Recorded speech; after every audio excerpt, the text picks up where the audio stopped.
ces fréquences ont envahi nos habitats.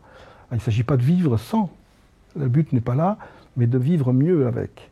On peut éviter de se polluer de 95% si on sait mieux tenir son téléphone, si on sait utiliser l'oreillette par exemple, si on sait le choisir. Il y a des téléphones qui sont 10 fois moins polluants que d'autres.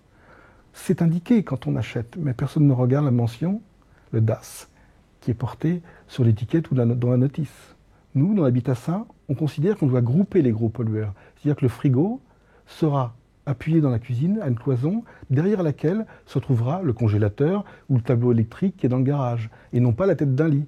La lampe de chevet, ça n'a l'air de rien, mais c'est une des plus grosses pollutions de l'habitat parce qu'il y a une notion de durée d'exposition.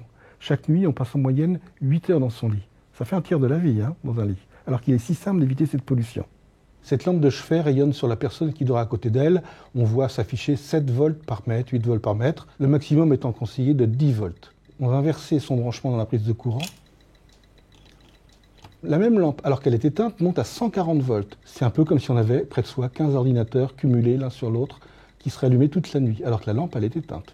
Il suffit de la rebrancher dans l'autre sens dans la prise pour voir le champ retomber à une valeur très acceptable, en dessous de 10 volts.